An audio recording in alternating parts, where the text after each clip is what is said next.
U.S. House of Representatives Speaker Nancy Pelosi has kicked off a closely watched tour to Asia, a tour that has been shrouded in secrecy and uncertainty over Pelosi's possible visit to Taiwan. There is still no word on whether Pelosi will make a stopover in Taiwan. Reports and speculations have sparked global concerns. China, of course, is keeping a weather eye on the horizon. It has warned that a visit by Pelosi to Taiwan would have serious consequences. Xi Jinping has warned Biden not to play with fire. Tensions are growing, the world is on edge, speculations are rife. The question is, what is next? What does this mean for the world's two biggest superpowers? Hello and welcome to The Full Context. My name is Hem Saroya, and today we try and understand the nuances and the significance of Nancy Pelosi's visit to Asia. Let's begin.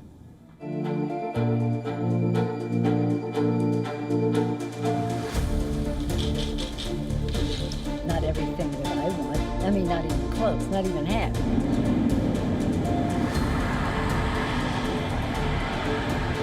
Over the internet, sorry. As I was entering the UN building, as I was entering the UN building.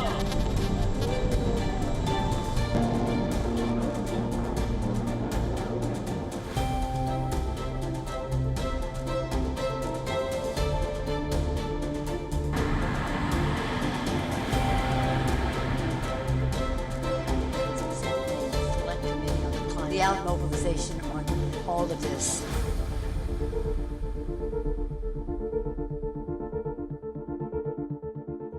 The U.S. House of Representatives Speaker Nancy Pelosi has arrived in Singapore. A motorcade arrived at the Istana Presidential Palace in Singapore.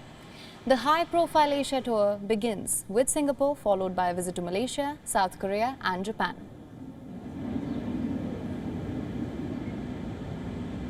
Pelosi is meeting with the Prime Minister and the President of Singapore during her two-day visit to Singapore. The American Chamber of Commerce is also scheduled to host a cocktail reception.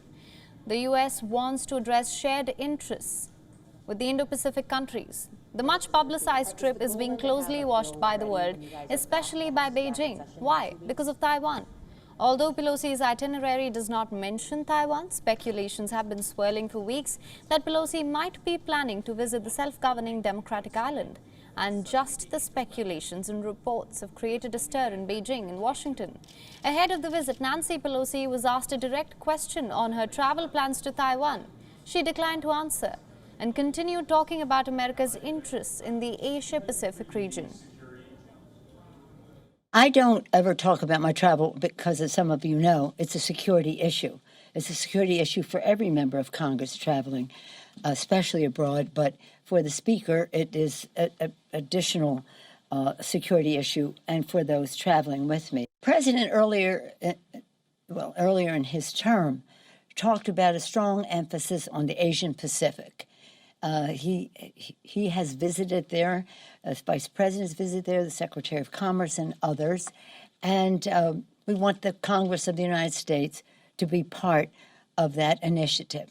Of course, as a West Coast person, we see the Pacific as that's our home. We're part of that as well. That is not to diminish the importance of our transatlantic relationships as well. The British daily Financial Times first reported the Democratic lawmaker was planning to visit Taiwan. The report added that 3 unnamed sources in the White House has expressed concerns over the trip. Earlier, the trip was planned for April but had to be rescheduled as Pelosi contracted COVID. Because the trip coincides with the anniversary of China's People Liberation Army, the principal military force of China was founded on the 1st of August 1927. Now the country is celebrating with a display of its military might. An Army Day to show off its latest achievement and acquisitions in weaponry and equipment development. Chinese broadcast CGTN has released the videos of PLA holding live-fire maritime exercises. A scene in the video showed the launch of what seems to be a DF-17 hypersonic missile.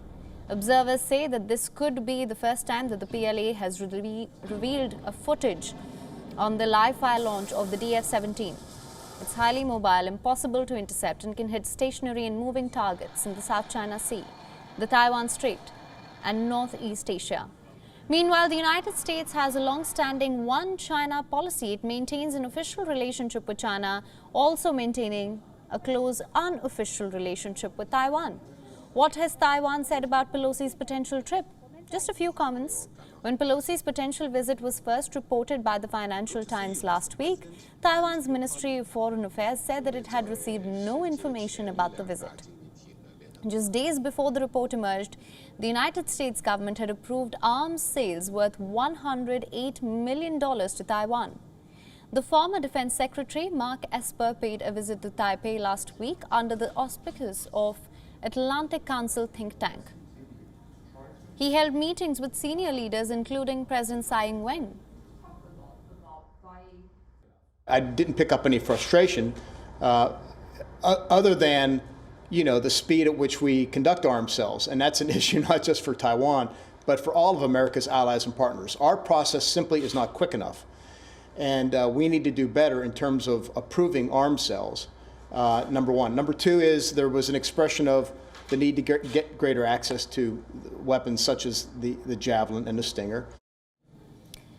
Now, for more on this, we're now being joined by Andrew Ferrer, CEO, Ecognosis Advisory from Hong Kong. Thank you so much for joining us on this broadcast. My first question to you, Nancy Pelosi, like I mentioned, is on a tour of Asia. What is your assessment? Why do you think the United States has chosen to stay mum on the possible visit to Taiwan? I will start by pointing out that the media are in an absolute frenzy over something which is so utterly historically known that I'm really surprised that they even bothered to discuss it.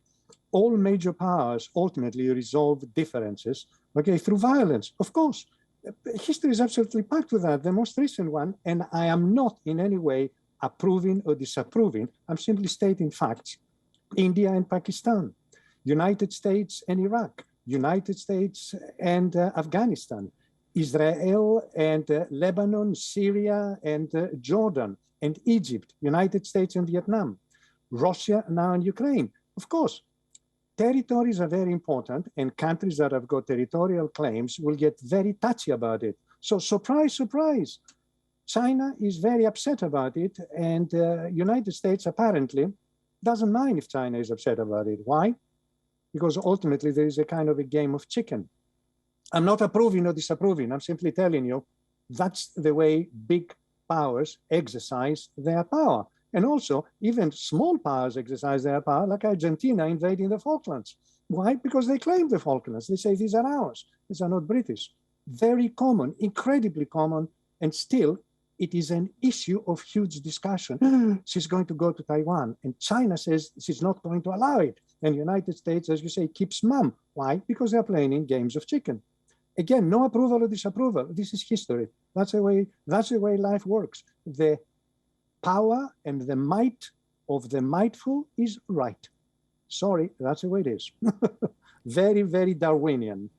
All right. Well, with your understanding of history, what do you think is the likelihood of Nancy Pelosi then visiting Taiwan? And if such a thing were to happen, what do you think of the consequences? I'm afraid here is I don't have any more or any less information than anybody else. And if it suits the plans of the United States to carry on saying to China that we believe in one China, but we are not going to be told where we can visit, then Pelosi may very well end up visiting. And China will do what it did. And again, short memories. Back in 95, 96, there was an almighty quarrel over that during President Clinton's presidency, when very important members of the Congress visited Taiwan, and then United States ended up sending aircraft carriers going up and down the straits, and China armed itself to the teeth and flew repeatedly into the disputed airspace. Again, I'm not approving or disapproving. This has happened a lot and repeatedly. And right now, of course, in the case of China, it is a touchy issue, given the political hiatus of the November meeting of the Communist Party and the potential re-election of President Xi as again for the third term. All these are very touchy issues. And again, no approval or disapproval, facts. All right. Well, how effective do you think a strategic ambiguity is going to prove to be, or do you think it's just further stoking tensions in the region? Further stoking tensions in the region. United States and China have been growling at each other for a very, very long time. Biden did have a 2-hour talk with Xi, and I think in both cases, it is unlikely that if Pelosi visits, that she will declare war or do something violent, but equally, they both know that they will both react in an appropriate manner to flex their muscles. Again, very, very, very common. Sometimes it gets over the line, like Putin invading Ukraine. Okay, there you go. All right. Well, Mr. Freris, thank you so much for joining us on this broadcast with your analysis. Always a pleasure having you on the show here. Thank you. Moving on now, China is of course upset. It considers Taiwan to be a breakaway province destined for reunification and strongly objects all acts that appear to support Taiwan as an independent sovereign state. Just hours ahead of the Asia trip, China said that its military will not sit idly by if Pelosi visits Taiwan. Once again today, the Chinese Foreign Ministry has warned that a possible visit to Taiwan would be a gross interference that could lead to very serious consequences. 佩洛西众议长如果赴台，将是对中国内政的粗暴干涉，严重损害中国主权和领土完整，肆意践踏一个中国原则，严重威胁台海和平稳定，严重破坏中美关系，导致非常严重的事态和后果。 Now, China's state-run tabloid, the Global Times, suggested that Pelosi might use emergency excuses like aircraft fault or refueling to land at the Taiwanese airport. So the Chinese military patrols, radar detection and relevant drills would be on high alert in the coming days.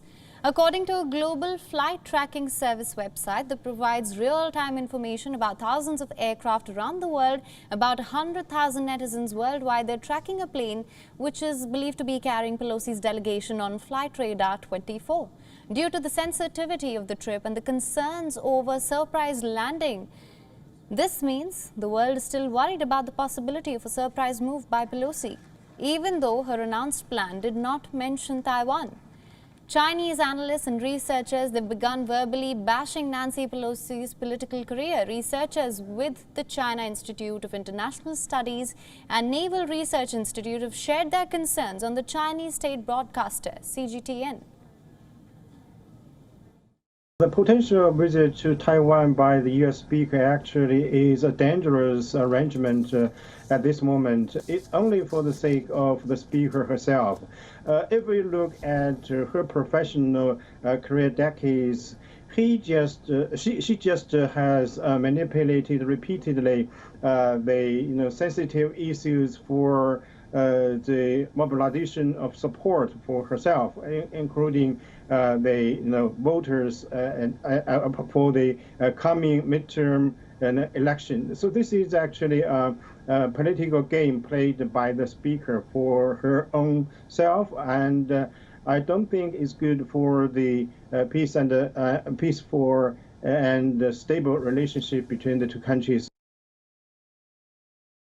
I think if she really makes her visit to Taiwan, this will be a blatant provocation to China's sovereignty and territorial integrity, and it will clearly reveal the United States is the destroyer of the cross-strait relations and peace and stability in the Asia-Pacific region. It will certainly meet with severe countermeasures from China. Now, just last week, the United States and Chinese president had a tense telephone conversation clouded by disagreements over Taiwan. Xi Jinping issued an oblique warning to the United States, saying not to play with fire over the island. U.S. officials have sought to downplay the significance of the visit, urging calm from Chinese leaders. We have many differences when it comes to Taiwan, but over the past 40-plus years, we have managed those differences and done it in a way that has preserved peace and stability and has allowed the people on Taiwan to flourish. It would be important as part of our shared responsibility to continue to manage this in a wise way. China has been holding military exercises off its coast opposite Taiwan since the weekend. The Maritime Safety Administration has warned ships to avoid the area. Such exercises usually involve artillery. China says Taiwan has no right to conduct foreign relations. It sees visits by American officials as encouragement for the island to make its decades-old de facto independence official. On the other hand, the world's largest financial newspaper, Nikkei Asia, has reported that the U.S. military is moving assets to Taiwan, including aircraft carriers and large planes.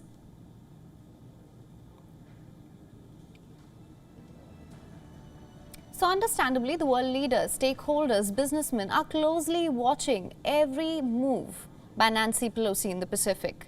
From Brussels to Paris, EU officials have been reluctant to weigh in on this dispute in public, even as China edges closer to the risk of a military standoff with the United States. But behind the scenes, European diplomats accept that there is clearly a danger that the situation could spiral out of control. Analysts are now urging the European leaders to pay attention and prepare for trouble ahead. The rumored stopover in Taiwan has provoked a fierce backlash from Beijing. Even if it was not mentioned in her official itinerary, but this visit could still happen. The Chinese president is seeking a norm-breaking third term in office this fall. The United Kingdom has suggested arming Taiwan. It has warned that the West must not make the same mistakes in failing to stand up for Taiwanese people, as it did with Ukraine. In public, however, most other European capitals have been more cautious in their comments. Until recently, Europe had shied away from talking about Taiwan. The mood soured further as China pledged a no-limits partnership with Russia and towed the Kremlin line on its so-called special military operations against Ukraine. The Russian invasion of Ukraine has prompted European policymakers to mull over the unimaginable consequences of sanctions, especially on the world's second largest economy, if Beijing makes a military move against Taiwan. Now, in recent weeks, American intelligence officials have warned that China may be preparing to act against the island sooner rather than later. In addition to the warning, Nancy Pelosi has a long history of protesting human rights abuses by China throughout her congressional career. In 2019, Nancy Pelosi unfurled a banner in memory of the hundreds of protesters who had been killed by Chinese troops in 1989, marking the 30th anniversary of the Tiananmen Square massacre. This action had deeply angered the Chinese leadership. There are many here today whose lives were profoundly changed by... Is a challenge to the conscience of the world. We cannot ignore that challenge. Now, for more on this, joining us now is Brian Ho, founding editor of New Bloom magazine from Taipei. Thank you so much for joining us on this broadcast. Now, China has issued multiple warnings over Nancy Pelosi's possible visit to Taiwan. There is, however, no clarity on the same. How dangerous do you reckon the consequences of a possible stopover in Taiwan would be? Yeah, so what is quite interesting is that Pelosi has not announced a visit formally. I think this would have been expected anyway, in that for security reasons, you want to keep this under the radar. You would probably announce after it takes place, after Pelosi arrives, that she is there. And so this is part of the reason why the U.S. has kept quiet on this. At the same time, particularly, I think China's repertoire in terms of responses are limited. There's no way it can quickly hit back. It might conduct air incursions into Taiwan's air defense identification zone, as it has done in the past. But would it do that? I think that is possible. It hasn't done so far, which means that perhaps they're keeping that arrow in their quiver in order to use this other means by which they try to military intimidate Taiwan from a Pelosi visit. But I think then this is still very far from tensions ramping up the way that are often described, in the sense that it's not the outbreak of conflict or anything like that. This has occurred before and it didn't lead to anything. It occurred last year in 2021 in October, for example. Now, UK has suggested that the United States not make the same mistakes as it did with Russia and Ukraine. As Europe watches silently, how do you assess the West's view of the situation? So I think it has overblown the Pelosi visit and the consequences of it, as though this were some kind of apocalyptic Fourth Taiwan Strait scenario, or even among some commentators that this could lead to the outbreak of outright hostility. I think just right now, China is not in a great position to respond, for example, with rolling lockdowns due to the adherence to COVID-0, the fact that this is before the 20th National Congress. Some think that because of the fact that Xi is expected to consolidate his power for an unprecedented third term, that he would take action. But it's also an argument as to why he wouldn't do that, because he wants stability. And I think for a visit by Pelosi, you'll see a lot of bluster and rhetoric and perhaps military threats. But going to that extent is not something that China can necessarily afford at present. There are a lot of concerns because China has, in recent times, begun asserting its claims over the Taiwan Strait much more strongly in meetings with U.S. government officials. And so I think that's part of the reason why there's so much more concern this time. All right. So do you think the United States will choose to de-escalate, or should I say back down? How likely do you think that is?